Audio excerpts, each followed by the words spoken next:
నాంపల్లిలో తెరుచుకున్న నుమాయిష్, జనం లేక వెలవెలబోయిన షాపులు.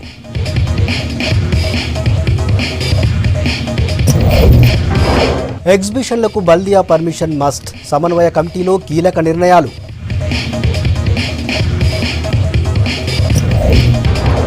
కొనసాగుతున్న ఆక్రమణల తొలగింపు, 15,000కు పైగా కూల్చామన్న అధికారులు.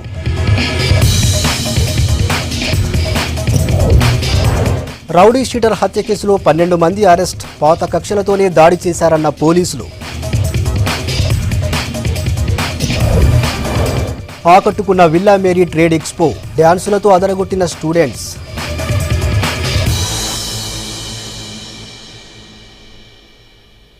ఇక అప్డేట్ చూస్తే సిటీలో ఇకపై జరిగే ఎగ్జిబిషన్లు, వస్తు ప్రదర్శనలకు తప్పనిసరిగా జీహెచ్ఎంసీ అనుమతి తీసుకోవాల్సిందే.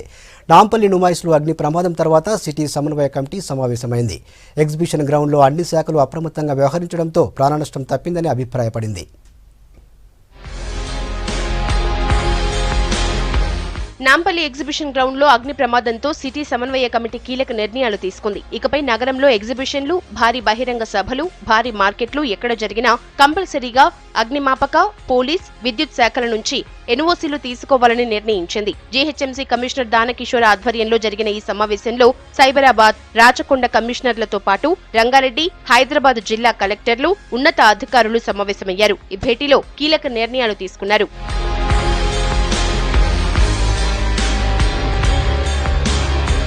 నుమాయిష్ ప్రమాదం లాంటివి భవిష్యత్తులో పునరావృతం కాకుండా ముందస్తు చర్యలు చేపడతామన్నారు అధికారులు. ఇందులో భాగంగా ఎన్ఓసీలను తప్పనిసరి చేసినట్లు చెప్పారు జీహెచ్ఎంసీ కమిషనర్ దానకిషోర్. ఇకపై ఎగ్జిబిషన్ లేఅవుట్ పై జీహెచ్ఎంసీ పట్టణ ప్రణాళిక విభాగం అనుమతి తప్పనిసరి చేశామన్నారు. వాటి ఏర్పాట్ల బాధ్యతను జోన్ కమిషనర్ తీసుకునేలా ప్లాన్ చేస్తున్నట్లు చెప్పారు. ఇటీవల నుమాయిష్లో ఏదైతే నాంపల్లిలో మనకు ఫైర్ యాక్సిడెంట్ జరిగిందో దానిపైన చర్చించి కొన్ని నిర్ణయాలు తీసుకోవడం జరిగింది. ఎక్కడెక్కడైతే ఎగ్జిబిషన్ స్టాల్స్ పెట్టి ఎగ్జిబిషన్ చేసేటువంటి ప్రదేశాలు ఉన్నాయో అక్కడ తప్పనిసరిగా ఫైర్ ఎన్ఓసీ ఒకటి ఇన్సిస్ట్ చేయాలనేసి, రెండోది వచ్చేసి దానికి లేఅవుట్ అప్రూవల్ కూడా ప్రతిసారి ఎగ్జిబిషన్ పెట్టేటప్పుడు ఒక లేఅవుట్ అప్రూవల్ తీసుకోవాలి. ఏ రకంగా స్టాల్స్ పెడుతున్నారు, ఫైర్ వెహికల్స్ లోపల పోయేదానికి వచ్చేదానికి ఆస్కారం ఉందా లేదా, దాని మీద ఒకటి కంపల్సరీగా ఇన్సిస్ట్ చేయాలని చెప్పేసి ఒక నిర్ణయం తీసుకున్నాము. ఫుడ్ స్టాల్స్ వాళ్ళు చేసుకునే వంటలు కూడా సపరేట్గా పెట్టాలని చెప్పేసి ఇన్సిస్ట్ చేయాలి లేఅవుట్లు అని చెప్పి ఒక నిర్ణయం తీసుకున్నాము. ఇవన్నీ కూడా మనం ఇంప్లిమెంట్ చేయాలి. అట్లాగే ఎలక్ట్రిసిటీ డిపార్ట్మెంట్ కూడా ఫ్రీక్వెంట్గా దాన్ని ఇన్స్పెక్షన్ చేయాలి. ఈ సమావేశంలో సిటీలోని మురుగునీరుపై కూడా చర్చించారు. జీహెచ్ఎంసీ, హైదరాబాద్ వాటర్ బోర్డులు ఫోకస్ చేయాలని డిసైడ్ చేశారు. వర్షాకాలంలో డ్రైనేజీలు పొంగి కలుషిత నీరు, వర్షపు నీరు కలిసి రోడ్లపై రాకుండా చర్యలు తీసుకోవాలని నిర్ణయించారు. అందుకోసం సీవరేజ్, వాటర్ డ్రైనేజీలను వేరువేరుగా నిర్మిస్తామన్నారు. మొదటి దశలో 87 ప్రధాన ప్రాంతాల్లో ఉన్న నాలాలను వేరు చేయడానికి 18,50,00,000తో పనులు చేపడుతున్నట్లు చెప్పారు బల్దియా కమిషనర్. ఇప్పుడు చాలా దగ్గరలో metro water board sewerage lines, GHMC యొక్క స్టామ్ వాటర్ డ్రైన్స్ కలిసిపోయి నియంత్రణలోనూ వాటిని నిర్వహించడంలో ఇబ్బందులు ఉన్నాయి. మురుగు పొంగడం లాంటివి ప్రదేశాలు జరుగుతుంటాయి. కాబట్టి అటువంటి ఒక 87 ప్రాంతాల్లో ఉన్నాయి. ఇంకా ఎక్కువ ఉన్నాయి, కానీ 87 ప్రాంతాల్లో ఉన్నవన్నీ కూడా మనము వాటిపైన వర్క్ చేస్తే అవి సపరేట్ చేసి ప్రజలకి సౌకర్యం కల్పించవచ్చు. మురుగు పొంగడం కానీ, స్టామ్ వాటర్ డ్రైన్ కలిసిపోయి వాసన రావడం కానీ ఇవన్నీ రాకుండా చేయాలని దాదాపు 20 కోట్ల రూపాయలు ఖర్చు పెట్టి రాబోయే 2-3 నెలల్లో, అంటే మాన్సూన్స్ వచ్చే లోపల 87 వర్క్లు ఇక్కడ సపరేట్ లైన్స్ వేసి మురుగుని, వర్షపు నీటిని సపరేట్ చేయాలని కూడా ఒక నిర్ణయం తీసుకోవడం జరిగింది. గ్రేటర్ పరిధిలోని వివిధ ప్రాంతాల్లో ట్రాఫిక్ క్రమబద్ధీకరణ కోసం సిగ్నలింగ్ వ్యవస్థను అభివృద్ధి చేయాలని అభిప్రాయపడ్డారు. దీనికోసం జోనల్ లెవెల్లో ప్రతి శుక్రవారం సమన్వయ సమావేశాలు నిర్వహించాలని నిర్ణయించారు. అగ్ని ప్రమాదం తర్వాత 2 రోజులు మూతపడ్డ నుమాయిష్ ఈ రోజు తిరిగి తెరిచారు. కానీ వ్యాపారులతో పాటు జనం కూడా ప్రమాదం నుంచి ఇంకా బయటకు రాలేదు. దాంతో నాంపల్లి ఎగ్జిబిషన్ గ్రౌండ్ జనం లేక వెలవెలబోయింది. ప్రమాదం తర్వాత రేట్లు కూడా అన్ని డబుల్ చేశారని జనం ఆరోపిస్తున్నారు. నుమాయిష్కి సంబంధించి మరిన్ని డీటెయిల్స్ మౌనిక అందిస్తుంది. 45 రోజుల పాటు ఎంతో సంతోషంగా ఎంజాయ్ చేసే ప్లేస్ నుమాయిష్. కానీ అనుకోని విధంగా ఫైర్ యాక్సిడెంట్తో నుమాయిష్ 2 రోజుల పాటు మూసివేయడం జరిగింది. ఈ రోజే అంటే 3 o'clockకి నుమాయిష్ ఓపెన్ చేయడం జరిగింది. మనం చూస్తున్నాం విజువల్స్లో. అంటే నుమాయిష్ ఈరోజు సాటర్డే, అంటే ఫుల్ టు ఫుల్ రష్ కనిపిస్తుంది డే టైంలో. కాకపోతే ఈరోజు సాటర్డే అయినప్పటికీ కూడా రష్ మాత్రం ఏమాత్రం లేదని చెప్పుకోవచ్చు. ఎందుకంటే ఈరోజు ఫైర్ యాక్సిడెంట్ అయ్యి 2 రోజులు మాత్రమే జరిగింది కాబట్టి పబ్లిక్కి కొంచెం కన్ఫ్యూజన్ ఉంది. ఓపెనింగ్ ఉందా లేదా, ఉంటే ఏమైనా గొడవలు జరుగుతాయేమో అని కన్ఫ్యూజన్ ఉండడంతో పబ్లిక్ అనే వాళ్ళు చాలా తక్కువ మంది ఇక్కడికి రావడం జరిగిందని చెప్పుకోవచ్చు. మనతో పాటు కొంతమంది పబ్లిక్ ఉన్నారు, అడుగుదాం. సార్ పేరు? Satyanarayana from Adilabad district. Okay, Adilabad నుంచి నుమాయిష్ కోసం వచ్చారా లేకపోతే ఎందుకు వచ్చారు? 79 సంవత్సరాల చరిత్ర కలిగినటువంటి ఇటువంటి నుమాయిష్ను మన తెలంగాణ నడిబొడ్డున ఏర్పాటు చేయడం చాలా సంతోషకరమైన విషయము. అదేవిధంగా ఈ నుమాయిష్లో జరిగినటువంటి అగ్ని ప్రమాదం విషయంలో ఫైర్ సిబ్బంది కానీ పోలీస్ సిబ్బంది కానీ తక్షణమే స్పందించి ప్రాణ నష్టాన్ని కాపాడినందుకు వారికి ప్రత్యేక ధన్యవాదాలు తెలుపుతున్నాము. అదేవిధంగా మా రిక్వెస్ట్ ఏంటంటే మేము ఎంతో దూర ప్రదేశాల నుంచి ఎక్కడి నుంచో వస్తున్నాం కాబట్టి ఇక్కడ కూడా కాస్త మాకు ఏంటంటే వెసులుబాటుగా అంటే అన్ని ధరల మీద కొద్దిగా నియంత్రణ చేస్తే బాగుంటుందేమో అని మా అభిప్రాయం. మేము కొంపల్లి నుండి వచ్చామండి. రష్ బాగానే ఉంది, పర్వాలేదు. కాబట్టి రేట్లు మాత్రం కొంచెం తగ్గిస్తే అందరికీ సౌకర్యంగా ఉంటుందని భావిస్తున్నాం. మీ పేరు? నేను రాజేష్ కుమార్ అండి. ఆదిలాబాద్ నుండి ప్రత్యేకంగా నుమాయిష్ కొరకే వచ్చాము.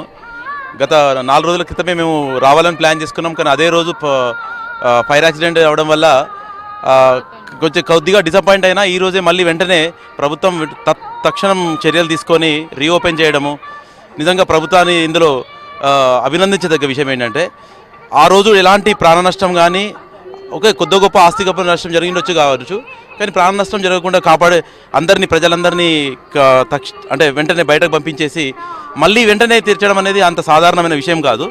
ఇలాంటి చర్యలు అంటే ప్రభుత్వం ఈ 78 ఏళ్ల పైగా ఉన్న చరిత్ర ఉన్న ఈ నుమాయిష్కి ఇంత బాగా నిర్వహించడం అనేది ప్రభుత్వానికి నిజంగా అభినందించదగ్గ విషయం. మరి మీరు షాపింగ్ వచ్చారు, ఎట్లా ఎక్సైట్మెంట్ అవుతారా, డిసప్పాయింట్మెంట్లు ఉన్నారు, ఎట్లా అనిపిస్తుంది? షాపింగ్లో కొన్ని షాప్స్ లేవు కదా ఇప్పుడు. ఎస్ మ్యామ్, నేను విన్నది ఏంటంటే 3000 స్టాల్స్ ఉన్నాయని విన్నాను. It's the second biggest exhibition in India. కానీ ఫైర్ యాక్సిడెంట్ వల్ల సుమారు 250 షాపులు కాలిపోయాయన్నారు. గవర్నమెంట్ ముందే they should have taken preventive measures. Fire accident అయితే ఏం చేయాలనేది they should have taken the measures before it self. అంటే ఇంత పెద్ద ఎగ్జిబిషన్ సడన్గా ఫైర్ యాక్సిడెంట్ అయితే 250 షాపులు ఆగిపోయేదాకా జరిగిందంటే it's not a proper planning actually. లక్కీగా ఏంటంటే ఎవరు చనిపోలేదు, that's a lucky thing actually. మెయిన్గా చాలా స్టాల్స్ అనేది కాలిపోవడం జరిగింది. సో మీరు కొన్ని షాప్స్ని మిస్ అవుతున్నారా? అవునండి, మిస్ అవుతున్నా. ఎలా అనిపిస్తుంది మహేష్? అసలు చాలా రష్ ఉండాలి, అసలు లేదు, చాలా తగ్గిపోయింది. మనతో పాటు కొంతమంది ఇక్కడ షాప్స్ వ్యాపారులు ఉన్నారు, అడుగుదాం. మీ పేరు? శివానంద్. నేను బటర్ఫ్లై స్టాల్ నుంచి మాట్లాడుతున్నాను. ఇక్కడ మనది ఉన్నది కదా, దీని పక్కనే బటర్ఫ్లై స్టాల్. యాక్చువల్గా ఏంటంటే ఈ ఫైర్ యాక్సిడెంట్ వల్ల కస్టమర్స్ చాలా తక్కువైపోయారు. లాస్ అనేది డెఫినెట్గా జరుగుతుంది. కాకపోతే వీళ్ళు ఎక్స్టెండ్ చేశారు, 28th వరకు ఎక్స్టెండ్ చేశారు. దాంట్లో కొంత గొప్ప బెటర్ అవుతుంది అని అనుకుంటున్నాము. బట్ కస్టమర్స్ ఏంటంటే కొంచెం భయపడతారు కదా, ఫీల్ అవుతారు. మాకేందంటే చాలా మందికి అయితే లాస్ అయింది, వాళ్ళకి ఏదో ఒకటి గవర్నమెంట్ చేయాలి కంపల్సరీ. నా పేరు దీపా, నాగోల్ నుండి వచ్చాము. మేము వచ్చి 1 hour దాటిందండి. అప్పుడు రష్ చాలా తక్కువ ఉంది, కానీ ఇప్పుడు ఇంకో 1 hour అయింది కదా, వస్తున్నారు, పర్వాలేదు. మేము యాక్చువల్గా లాస్ట్ వీకెండ్ వద్దాం అనుకున్నాము, కానీ కుదరలేదు. ఇంకా మేము ఈసారి మిస్ అవుతున్నాం అనుకున్నాం, కానీ అనుకోకుండా గవర్నమెంట్ మళ్ళీ రీఓపెన్ చేశారు. అది హ్యాపీ అండి. కానీ అసలు ఫైర్ యాక్సిడెంట్ అనేది ఊహించలేనిది, కానీ ఈ ప్రాణ నష్టం జరగలేదు. అక్కడి వరకు మాత్రం హ్యాపీ. ఇది present reopen day first day కావడంతో రష్ మాత్రం చాలా స్లో ఉందని చెప్పుకోవచ్చు. డేట్ ఎక్స్టెండ్ చేసినప్పటికీ కూడా భయం అనేది కొంచెం పబ్లిక్ లో పట్టిందని చెప్పుకోవచ్చు. ప్రజెంట్ నుమాయిష్ నుంచి ఇది పరిస్థితి. కెమెరా అర్జున్తో Monica, V6 news, Hyderabad. Greater పరిధిలో ఫుట్పాత్పై వెలిసిన ఆక్రమణ తొలగింపుపై బల్దియా స్పెషల్ ఫోకస్ పెట్టింది. ఎన్ఫోర్స్మెంట్ అధికారులు 6 బృందాలుగా ఏర్పడి ఆక్రమణలు తొలగిస్తున్నారు.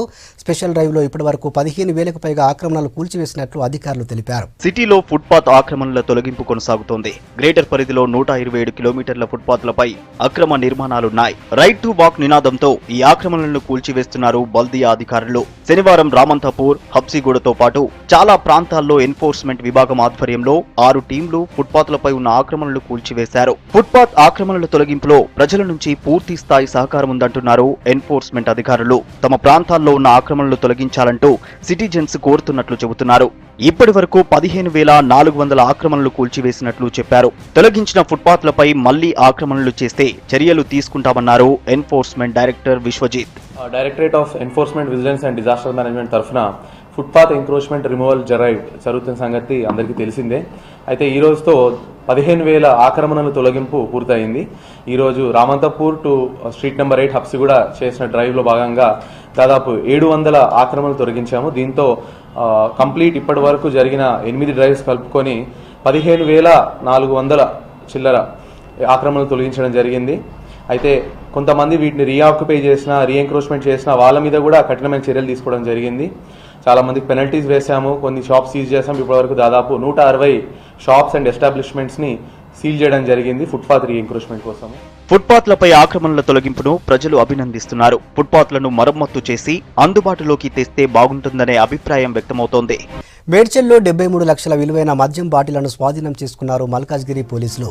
మల్కాజ్గిరి నుంచి మంచిర్యాల జిల్లాకు వెళ్లాల్సిన మద్యం లారీని కొందరు చోరీ చేసి అందులోని మద్యంను అమ్ముకుంటున్నట్లు పోలీసులు తెలిపారు. మల్కాజ్గిరి యునైటెడ్ స్పిరిట్ నుంచి మద్యం లోడుతో వచ్చిన లారీని చోరీ చేసినట్లు వివరించారు. ఈ కేసులో 7గురిని అరెస్టు చేసినట్లు తెలిపారు. దాదాపు 75 lakh worth 950 cartons Indian made foreign liquor. దాంట్లో మోస్ట్లీ ఈ బ్లాక్ డాగ్, సిగ్నేచర్, మెక్డోవెల్ అని విస్కీ బ్రాండ్స్ ఉన్నాయి. ఈ 950 కార్టన్ అది దొంగతనం అయితే దాంట్లో 849 కార్టన్స్ వర్త్ 73 lakhs రూపీస్ అది రికవరీ చేశాం. తర్వాత ఈ దొంగతనం కోసం ఈ లారీ వాళ్ళు వాడారు. ఆ లారీ వాళ్ళు దొంగతనం చేసిన తర్వాత మళ్ళా మహారాష్ట్రలో చంద్రపూర్ జిల్లాలో బల్లార్సా ఉంది, అక్కడ తీసుకెళ్లి మళ్ళా లారీకి రీపెయింట్ చేశారు. వేరే పెయింట్ చేసి నంబర్ ప్లేట్ కూడా మార్చారు. ఆ లారీ కూడా రికవరీ చేయడం జరిగింది. గత నెల 29 రాత్రి చత్రినాకలోని సాయిబాబా నగర్లో జరిగిన రౌడీ షీటర్ రాకేష్ హత్య కేసులో 12 మందిని అరెస్టు చేశారు పోలీసులు. నిందితుల నుంచి 2 కత్తులు, 2 హాకీ స్టిక్స్, 4 సెల్ ఫోన్లు స్వాధీనం చేసుకున్నారు. పాత కక్షలతోనే ఈ హత్య జరిగినట్టు ఫలక్నుమా ఏసీపీ ఎంఏ రషీద్ తెలిపారు. రాకేష్, అతని ఫ్రెండ్ ఆంజనేయులు కలిసి రాత్రి 11 గంటల తర్వాత సాయిబాబా నగర్లో ఆంజనేయులు ఇంటికెళ్లారు. అక్కడే మాటు వేసిన రాజు అనుచరులతో కలిసి హాకీ స్టిక్, బండరాయి, కత్తితో దాడి చేశారు. దాడిలో రాకేష్ సంఘటనా స్థలంలోనే చనిపోయాడని పోలీసులు చెప్పారు.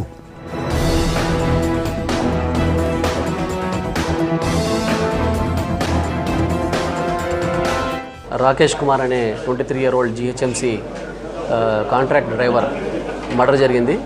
ఈ విషయంలో ఇన్వెస్టిగేషన్ చేసినప్పుడు మనకు తెలిసింది ఏంటంటే 29th రోజు డే టైంలో రాకేష్ కుమార్కి సంబంధించిన ఒక ఫ్రెండ్ బాలాపూర్లో బర్త్డే ఉంటే అతని కజిన్తో పాటు ఇంకో 4గురిని తీసుకుని బాలాపూర్కి వెళ్ళడం జరిగింది. మళ్ళీ రిటర్న్ సాయిబాబా నగర్ ఉప్పుగూడ ఛత్రినాకాకి రావడం జరిగింది. రాగానే 6గురు అక్యూజ్డ్ ఎవరైతే ఉన్నారో వాళ్ళు అతని మీద 2 హాకీ స్టిక్స్, 2 కత్తులు తో అటాక్ చేయడం జరిగింది. ఆ బండరాళ్లతో తల మీద మోది మర్డర్ చేయడం జరిగింది. సిటీలో సెట్విన్ బస్సులు భయపెడుతున్నాయి. నిబంధనలకు విరుద్ధంగా నడుస్తూ ప్రజల ప్రాణాలతో చెలగాటమాడుతున్నాయి. మరోవైపు ఆర్టీసీ ఆదాయానికి భారీగా గండి కొడుతున్నాయి. రూల్స్ బ్రేక్ చేస్తున్న సెట్విన్ బస్సులపై ట్రాఫిక్ పోలీసులు దృష్టి పెట్టారు. స్పెషల్ డ్రైవ్తో భారీగా జరిమానా విధిస్తున్నారు. సిటీలో సెట్విన్ బస్సులు బీభత్సం సృష్టిస్తున్నాయి. నిబంధనలకు విరుద్ధంగా తిరుగుతూ ప్రమాదాలకు కారణమవుతున్నాయి. ఇటీవల సికింద్రాబాద్ రైల్వే స్టేషన్ దగ్గరలో సెట్విన్ బస్సు అదుపు తప్పి ఆటోతో పాటు కొందరిని ఢీకొట్టి షాపులోకి దూసుకెళ్లింది. ఈ ప్రమాదంలో 4గురికి గాయాలయ్యాయి. సెట్విన్ డ్రైవర్ మద్యం మత్తులో ఉండటంతో ఈ ప్రమాదం జరిగింది. నిరుద్యోగులకు ఉపాధి కల్పనకు 2010లో అప్పటి ప్రభుత్వం ఈ సెట్విన్ బస్సుల పథకం అమల్లోకి తెచ్చింది. ఆర్టీసీ బస్సులు తిరగని రోడ్లలో మాత్రమే ఈ సెట్విన్ బస్సులు తిరగాలనే నిబంధన పెట్టింది. కానీ ఇవేమీ పాటించకుండా పర్మిట్ లేని రూట్లలోనే ఎక్కువగా నడుపుతూ ఆర్టీసీ ఆదాయానికి గండి కొడుతున్నాయి సెట్విన్ బస్సులు. ఇది పట్టించుకోవాల్సిన రవాణా శాఖ అధికారులు కూడా చూసి చూడనట్టు వ్యవహరిస్తున్నారు. దీంతో సెట్విన్ డ్రైవర్లు మితిమీరిన వేగం, నిర్లక్ష్యంగా డ్రైవింగ్ చేస్తూ ప్రమాదాలకు కారణమవుతున్నారు. చాలా ఇబ్బందులు అవుతున్నాయి సార్. సెట్విన్ బస్సు ఎక్కుదామన్నా కూడా ఈ బస్సుకు ఛాన్స్ ఇవ్వరు. వేరే బస్సు చూద్దామంటే ఛాన్స్ ఇవ్వరు, తీసుకొచ్చి మధ్యలోనే పెడతారు, మనుషుల మధ్యలో పెడతారు. అది చాలా ఇబ్బందిగా ఉన్నది. పిలుస్తుంటారు, ఇప్పుడు మన ఈ బస్సు ఎగ్దామన్నా కూడా ఛాన్స్ ఇవ్వకుండా ఆ బస్సునే పిలుస్తుంటారు, కూర్చుని పెడతారు. కూర్చున్న తర్వాత కదలదు, మళ్ళీ కదలకుండా తార్చానం పెట్టేసి ఆపుతూ ఉంటారు. ఓకే, సరిగా ఎక్కడ నడుపు ఉంటుంది, సరిగా నడుపు ఉంటుంది, సీట్ కెపాసిటీ ఉంటుంది, ఫుల్గా ఎక్కించుకుంటారు, అది చేస్తూ ఉంటారు అన్నమాట. ఓవర్ స్పీడ్ పోతుంటారు, యాక్సిడెంట్లు అవుతుంటాయి, అవి చేస్తుంటారు. ఇక్కడ చూసుకున్నట్లయితే నేడు ఆర్టీసీ కంటే ఎక్కువ సెట్విన్ ఎక్కువ తిరుగుతున్నాయి. వాళ్ళకి డ్రైవింగ్ వస్తుందో లేదో తెలియదు, కానీ ఆర్టీసీ అయితే వాళ్ళకి చాలా ప్రాక్టీస్ ఉంటుంది, అనుభవం ఉంటుంది. దానివల్ల మనకి జనాలకు ఎటువంటి ఇబ్బంది ఉండదు. అదే సెట్విన్ చూసుకున్నట్లయితే టికెట్లు చాలా ఓవర్గా రేట్లు ఉన్నాయి. అది ఒకటి, మళ్ళీ జనాలు ఎక్కువ ఆర్టీసీ కంటే ఎక్కువ సెట్విన్కి ఎక్కువ ప్రిఫరెన్స్ ఇస్తున్నారు. దానివల్ల ఏంటంటే జనాలు చాలా లాస్ అవుతున్నారు, ఆర్టీసీ కూడా లాస్ అవుతుంది. మనం గవర్నమెంట్ నిలబెట్టాలంటే ఆర్టీసీలో ఎక్కువ ప్రయాణించాలి. అధికారుల లెక్కల ప్రకారం సికింద్రాబాద్ టు బోరబండ తిరగాల్సిన బస్సులు 9, అయితే 11 కంటే ఎక్కువగా నడుస్తున్నాయి. సికింద్రాబాద్ నుంచి సనత్ నగర్ కు తిరగాల్సిన బస్సులు 4, కానీ 10 బస్సులు తిరుగుతున్నాయి. సికింద్రాబాద్ నుంచి మెహదీపట్నానికి పర్మిట్ ఇచ్చినవి కేవలం 2 బస్సులే, కానీ తిరుగుతున్నవి 21 బస్సులు. ఇలా అడ్డగోలుగా ఇష్టానుసారంగా తమకిష్టమైన రూట్లలో నడుపుతున్నారు సెట్విన్ బస్ డ్రైవర్లు. పైగా ఆర్టీసీ బస్సులకు అడ్డుగా వచ్చి ప్రయాణికులను ఎక్కించుకుని వెళ్తున్నారు. సెట్విన్ బస్సుల వల్ల మాకు ఇబ్బంది అయితే ఉంది.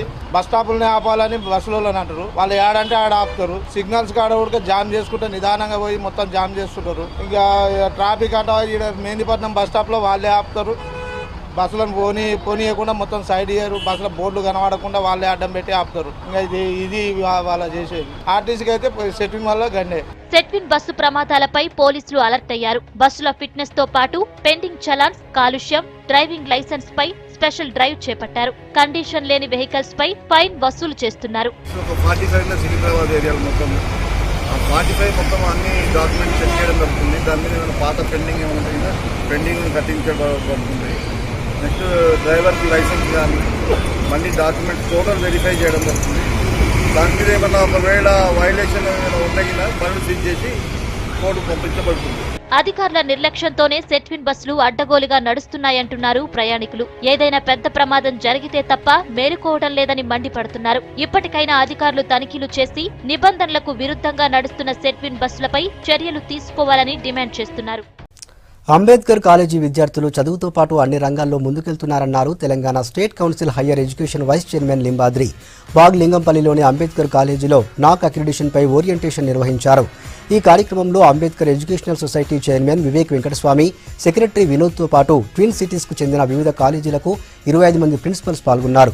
2019లో నాక్ సాధించాలన్నారు Vivek Venkataswamy. Eligible to apply for NAC. Every time this All India Survey on Higher Education is every year they are taking, but how best we are doing, that indicates that where is your place, the college is placed in All India Survey on Higher Education is concerned. That is the basic criteria we need. And then another important thing what we need for this is the will of the faculty members. How much you are showing interest to recognize your university or your college with the NAC accreditation is concerned, and how best we have a commitment to achieve the good grade in the NAC accreditation. We try to improve the college at every available opportunity and at every stage. So as our principal Mrs. Anuradha rightly mentioned, that it is important when we establish NAC that we follow the good practices, we learn good practices, and we try our best to see that our students are well educated and are well equipped when they move out of this institution. When you once follow those set parameters, then only you are eligible for NAC accreditation, and when you get this NAC accreditation, అందరి సహకారంతోనే టీఎస్ఆర్టీసీకి ప్రత్యేక గుర్తింపు వచ్చిందన్నారు RTC సంస్థ MD Sunil Sharma. ఇంధన పొదుపు పక్షోత్సవాల్లో భాగంగా ఇంధనం పొదుపు చేసిన డ్రైవర్లను సన్మానించారు. జాతీయ స్థాయిలో ఇంధన పొదుపు ఉత్సవాలు నిర్వహిస్తున్నారన్నారు. ఆర్టీసీలో డ్రైవర్లు డీజిల్ పొదుపు చేసి సంస్థను లాభాల బాటలోకి తెస్తున్నారని తెలిపారు ఎండీ. ఒక ఆర్టీసీ చాలా మంచి సంస్థ ఉంది. ఒక ప్రాబ్లమ్స్ కూడా ఉన్నాయి, అంటే ఎవరి సంస్థలో ప్రాబ్లం ఉంటాయి, ఫండ్స్ ప్రాబ్లం, ఫైనాన్షియల్ ప్రాబ్లం ఉంటాయి. అది మనం దానికి పరిష్కారం చేయాలి. కానీ ఉన్న రిసోర్సెస్లో, ఉన్న మ్యాన్ పవర్లో, ఉన్న పరిస్థితుల్లో మనం బాగా చేస్తున్నాం. ఇంకా మనం బాగా చేయాలి. ఇక్కడ మీరు అందరూ వచ్చారు, చాలా వీ ఫీల్ వెరీ హ్యాపీ. మీరు అందరూ ఫ్యామిలీ మెంబర్స్తో వచ్చారు. మీ ఫ్యామిలీ మెంబర్స్ కూడా ఎంత మంచిగా ఫీల్ అవుతారు. అది చాలా, ఎవరైనా మీరు చాలా మంచి పని చేస్తున్నారు, they will feel very happy. ఇలాగే మీరు ప్రతి సంవత్సరం చేయాలని మనం ఆశిస్తున్నాం. సరైన వస్తువులు లేకపోవడంతో ఉస్మానియా నర్సింగ్ విద్యార్థులకు పుట్టెడు కష్టాలొచ్చాయి. 100 ఏళ్ల పురాతన భవనం కావడం, పైనుంచి రోజు పెచ్చులుడుతుండడంతో హాస్టల్స్లో ఉంటున్న విద్యార్థులకు నిద్ర ఉండటం లేదు. ఎంతో ప్రతిష్టాత్మకమైన నర్సింగ్ ఇన్స్టిట్యూట్లో సీటు దొరకడం ఏమో గానీ నిత్యం అవస్థలు మాత్రం తప్పడం లేదు విద్యార్థులకు. ఇక్కడ కనిపిస్తున్న ఈ పురాతన నర్సింగ్ భవనాలు ఉస్మానియా హాస్పిటల్ ప్రాంగణంలోనే ఉన్నాయి. 3-4 ఏళ్ల కోర్సులైన జీఎన్ఎం, బీఎస్సీ నర్సింగ్ చదివే విద్యార్థినుల హాస్టల్స్ ఇక్కడ కనిపిస్తున్న పాత బిల్డింగ్ లోనే ఉండటం ఆందోళన కలిగిస్తోంది. పైకప్పు నుంచి ఎప్పుడు పెచ్చులుడతాయో అర్థం కాక క్షణక్షణం భయంతో ఉంటున్నారు స్టూడెంట్స్. హాస్టల్స్ లో కనీస మౌలిక వసతులు లేకపోవడంతో ఇబ్బంది అవుతోందని అంటున్నారు. తమకు కొత్త బిల్డింగ్ లో హాస్టల్ ఏర్పాటు చేయాలని కోరుతున్నారు స్టూడెంట్స్. వర్షం పడినప్పుడు పెచ్చులు ఉడతాయి మామూలుగా, అంటే చాలా తడిస్తే అంటే పెచ్చులు అయితే ఉడతాయి అప్పుడప్పుడు. ఇంకా వాటర్ ఇట్లా స్టోర్ అయి ఉంటాయి ఎక్కడ పడితే అక్కడ. దోమలు వస్తాయి. బాత్రూమ్స్కి ఉండవు డోర్స్. అట్లా డ్రింకింగ్ వాటర్కి కొంచెం దూరం వెళ్ళాలి, అది ప్రాబ్లం ఉంది. కొత్త బిల్డింగ్ చేపిస్తే మంచిగా. ఉస్మానియాలో కనిపిస్తున్న ఈ భవనాల్లో కొన్ని నర్సింగ్ కాలేజీ, స్కూల్ కి కేటాయించగా భవనాలు కూల్తుండటంతో నర్సింగ్ కాలేజీని సోమాజిగూడకి తరలించారు. అయితే హాస్టల్ మాత్రం ఇక్కడే కొనసాగిస్తున్నారు. బీఎస్సీ నర్సింగ్ కి సంబంధించి 240 మంది ఇక్కడే ఉంటున్నారు. 3 ఏళ్ల జీఎన్ఎం కోర్సు చదువుతున్న స్కూల్ ఆఫ్ నర్సింగ్ విద్యార్థినులు 180 మందికి స్కూల్తో పాటు హాస్టల్ కూడా ఇక్కడే ఉంది. 100 ఏళ్ల నాటి పాత బిల్డింగ్ కావడంతో వర్షాకాలం వచ్చిందంటే పైనుంచి నీరు కారుతోంది. సాధారణ రోజుల్లోనూ పైపుల నుంచి నీరు కారడంతో అటు నుంచి నడవలేక హాస్టల్స్ లో ఉండలేక తీవ్ర ఇబ్బందులు పడుతున్నారు. విద్యార్థినుల సమస్యను గుర్తించి తరచుగా రిపేర్లు చేస్తున్నామంటున్నారు సిబ్బంది. వాటర్ లీకేజ్ ఏమైనా ఉంటే పెచ్చులు ఏదైనా పడ్డప్పుడు స్టూడెంట్స్ మా దృష్టికి తీసుకొని వస్తారు. మేము కూడా మాకు ఇన్ఛార్జ్ ఎవరు ఉన్నారో మేము ఇన్ఫర్మేషన్ ఇస్తాము. సూపరింటెండెంట్ కానీ మాకు ఇన్ఛార్జ్ ఉన్న ఆర్ఎంఓ కానీ మేము ఇన్ఫర్మేషన్ ఇస్తాము. ఓల్డ్ బిల్డింగ్ కాబట్టి అది ఎవ్రీ ఇయర్ వర్షం పడ్డప్పుడు అది సాధారణంగా అది న్యాచురల్గా పడేది కాబట్టి పడుతుంటుంది. ఎవ్రీ ఇయర్ అయితే రిపేర్ జరుగుతూ ఉంటాయి. ఇప్పుడు కారుతుందంటే వెంటనే బాగు చేయించి మా వీళ్ళు ఉంటారు కదా ప్లంబర్ ఏంటి నీళ్లు కారుతున్నాయంటే వెంటనే బాగు చేయించి ఆ పైప్ వేయించడం, అక్కడ ఏదన్నా అవుతే వెంటనే సిమెంట్ వేయించడం, అవన్నీ కూడా వెంటనే చేయిస్తాం. అది పరిష్కారం కాదని మాకు తెలుసు. కొత్త బిల్డింగ్ కావాలి అని అనుకుంటున్నాం. అది మెయిన్లీ ఇట్ డిపెండ్స్ అపాన్ మాకు మేము చెప్పే ఇది లేదండి. అది మా సూపరింటెండెంట్ అండ్ ఇంకా మా పెద్ద అధికారులు మాట్లాడాలి తప్ప మేము మాట్లాడేది కాదు. అది నా ఉద్దేశం. ఉస్మానియా హాస్పిటల్లో భాగంగా ఉన్న ఈ నర్సింగ్ బిల్డింగ్స్ ఓవైపు పాతబడి కూలిపోతుండగా ఖాళీగా ఉన్న స్థలాల్ని కొందరు బయటి వ్యక్తులు కబ్జా చేస్తున్నట్టు తెలుస్తోంది. చాలా మంది ఆఫీస్ పని కోసం ట్యాబ్, మామూలుగా వాడుకోవడానికి ఫోన్ ఉపయోగిస్తూ ఉంటారు. కానీ ట్యాబ్, ఫోన్ రెండూ తీసుకెళ్లడం కొంచెం కష్టంగానే ఉంటుంది. అలాంటి వాళ్ళ కోసమే ప్రపంచంలోనే మొదటి కమర్షియల్ ఫోల్డబుల్ స్మార్ట్ ఫోన్ మార్కెట్లోకి వచ్చింది. దీన్ని స్మార్ట్ ఫోన్, ట్యాబ్లెట్ లాగా కూడా ఉపయోగించవచ్చు. అదే రాయల్ ఫ్లెక్స్ పై ఫోన్. దాని ప్రత్యేకతలేంటో చూద్దాం. రాయల్ ఫ్లెక్స్ పై ఫోన్ ని ఫోల్డ్ చేసి ఉపయోగించుకోవచ్చు, ఫోల్డ్ చేయకుండా ఉపయోగించుకోవచ్చు. ఈ ఫోన్ నార్మల్ గా 7.8 ఇంచెస్ తో డయాగ్నల్ ఫ్లెక్సిబుల్ అమోలెడ్ తో ఉంటుంది. ఫోల్డ్ చేస్తే 4 ఇంచెస్ అవుతుంది. దీనిని మనం 2 లక్షల సార్లు ఫోల్డ్ చేసుకోవచ్చు అని చెప్తున్నారు ఈ సంస్థ ప్రతినిధులు. ఇందులో డిస్ప్లే గ్లాస్ కు బదులు అన్బ్రేకబుల్ డిస్ప్లే వాడటం వల్ల ఇది కింద పడినా పగలదు. ఈ ఫోన్ రిజల్యూషన్ 1920x1440 గా ఉంది. ఇందులో ఉపయోగించిన processor Qualcomm Snapdragon 855. Royole FlexPai లో ఆండ్రాయిడ్ 9 పై ఓఎస్ తో పాటు కంపెనీ సొంత వర్షన్ వాటర్ ఓఎస్ కూడా ఉంది. ఇక ఈ ఫోన్ ర్యామ్ 2 వేరియంట్లలో మనకు అందుబాటులోకి రానుంది. 6GB RAM, 128GB internal memory, 8GB RAM, 256GB internal మెమరీతో పాటు 256GB వరకు స్టోరేజ్ ను ఎక్స్పాండ్ చేసుకోవచ్చు. ఇక కెమెరా విషయానికి వస్తే ఇందులో 12MP, 24MP కెమెరాలు ఉంటాయి. ఈ రెండు కూడా ముందు భాగంలోనే ఉంటాయి. ఈ ఫోన్ లో సెల్ఫీ తీసుకోవాలి అనుకుంటే టాబ్లెట్ లా పెట్టి తీసుకోవాలి. బ్యాక్ కెమెరాలా వాడుకోవాలి అంటే ఫోల్డ్ చేస్తే సరిపోతుంది. ఇందులో బ్యాటరీ 4000 mAh తో ఉంది. రాయల్ ఫ్లెక్స్ పై ఫోన్ ని 2018 అక్టోబర్లోనే చైనా మార్కెట్ లో లాంచ్ చేశారు. ఇప్పుడు ఇంటర్నేషనల్ మార్కెట్ కోసం మోడల్ ను చూపించారు. ఈ ఫోన్ ని మార్చి చివర్లో యుఎస్ లో విడుదల చేస్తాము అన్నారు సంస్థ ప్రతినిధులు. అలాగే త్వరలో ఇండియాలో కూడా విడుదల చేస్తామంటున్నారు. ఇక దీని ధర $1600 వరకు ఉంది. చదువుతో పాటు ప్రాక్టికల్ నాలెడ్జ్ ఉంటే విద్యార్థులు తమకు నచ్చిన రంగంలో ఉన్నత స్థాయికి ఎదుగుతారన్నారు ఎంపీ కవిత. విల్లామేరీ కాలేజీ విద్యార్థులు ఏర్పాటు చేసిన కామెర్షియో ఏసిన ట్రేడ్ ఎక్స్పోను ప్రారంభించారు. ఈ సందర్భంగా స్టూడెంట్స్ చేసిన డ్యాన్సులు స్పెషల్ అట్రాక్షన్ గా నిలిచాయి.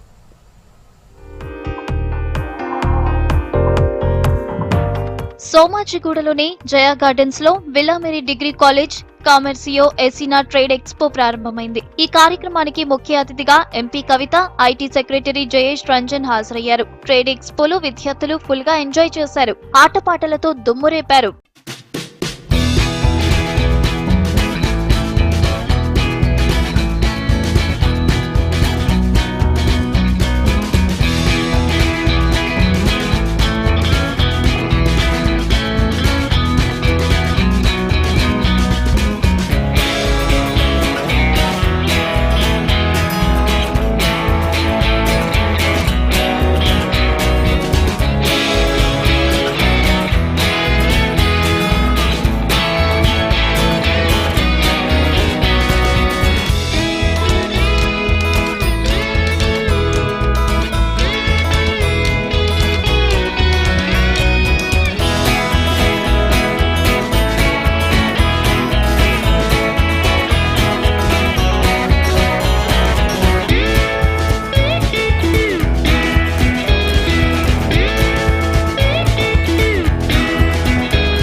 వివిధ దేశాల డాన్స్లను స్టూడెంట్స్ ప్రదర్శించారు. జై హో సాంగ్, మాతు జై సలాం సాంగ్ కు చేసిన పర్ఫార్మెన్స్ స్పెషల్ అట్రాక్షన్ గా నిలిచింది.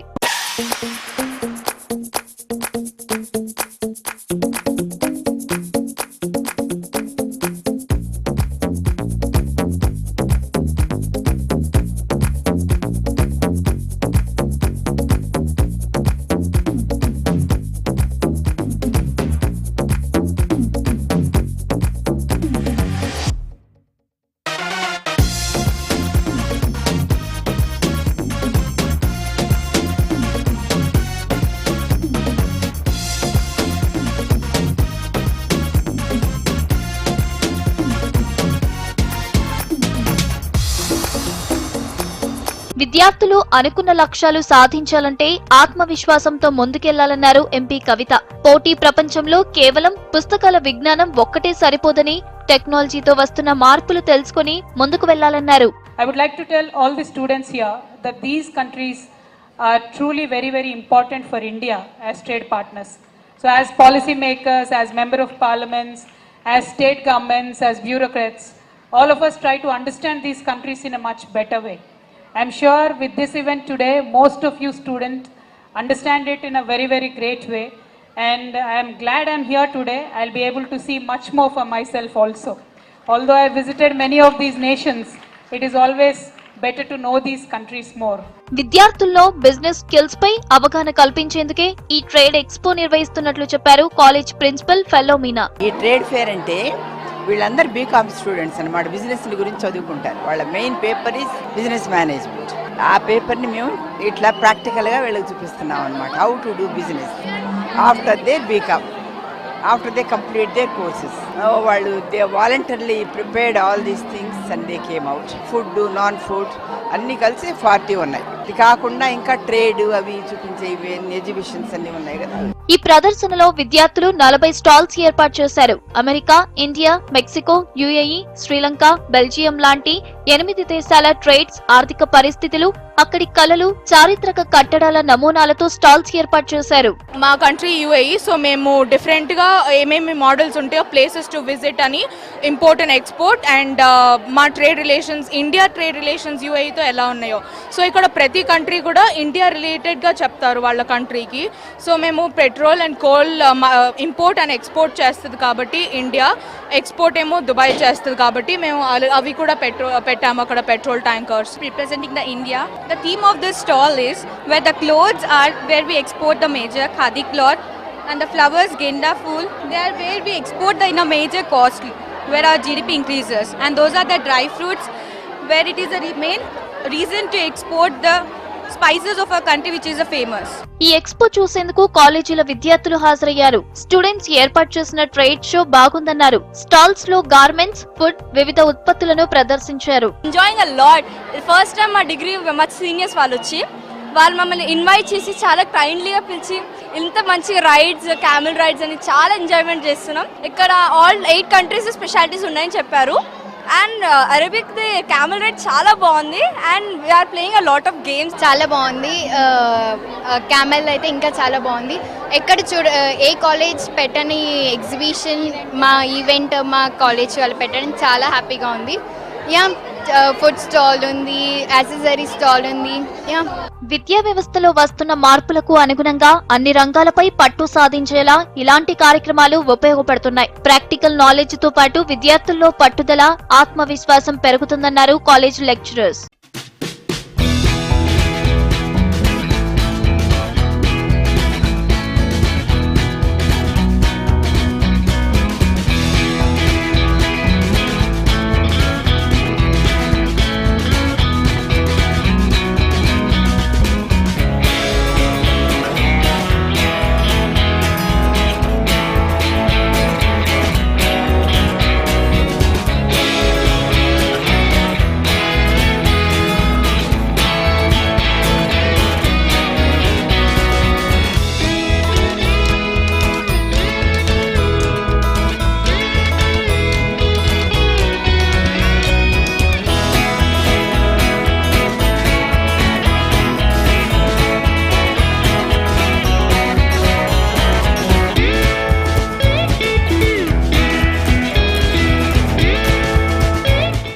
ఇవి హమారా Hyderabad updates. For more updates keep watching V6 News.